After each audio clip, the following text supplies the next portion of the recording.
रंग फागुन कोड रंग रंगावा तोलावो माया के रंग फागुन कोड रंग रंगावो तोलावो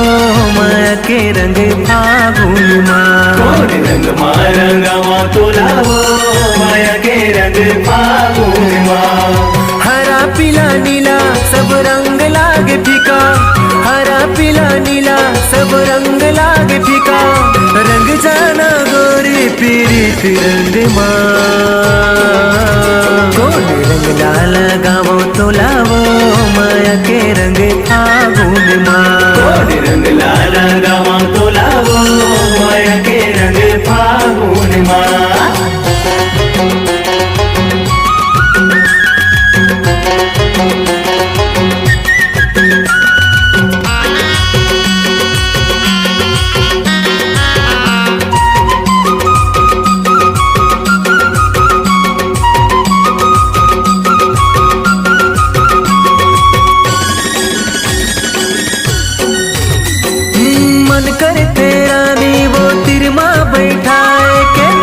गोरी गाल मथुर रंग लाल लगाए के, गोरी गोरी गाल मथुर रंग लाल लगाए के,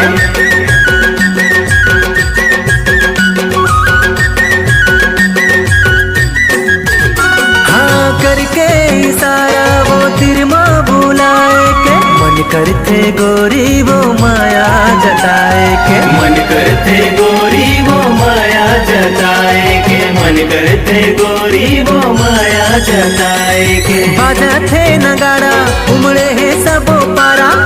बाजा थे नगाड़ा उमड़े है सबो पारा, झुमरे बर संगे नगाड़ा के धुने कोड रंग लाल गावो तोलावो माया के रंग फागुन कोड रंग लाल गावा तोलावो माया के रंग फागुन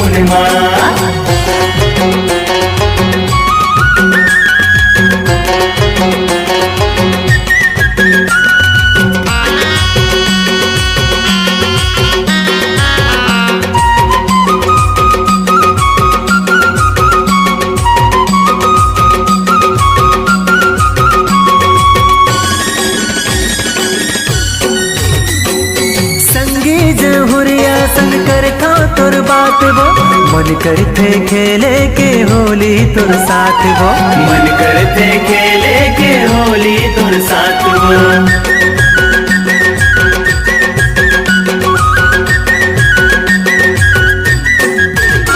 अरे होली माया के दे निशान वो, रंगन दे महूला रंगा दे मुरझान वो, रंगन दे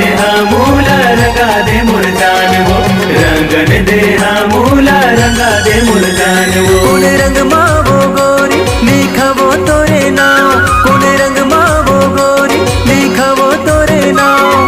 लिख दे हो जिंदगी माया के रंग कोड रंग लाल गावो तोलावो माया के रंग फागुन कोड रंग लाल गावा तोलावो माया के रंग फागुन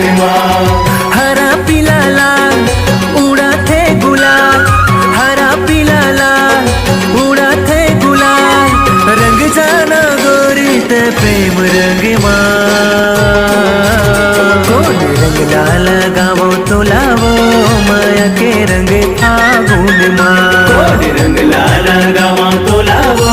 माया के रंग फागुन कोड रंग लाल गावो तोलावो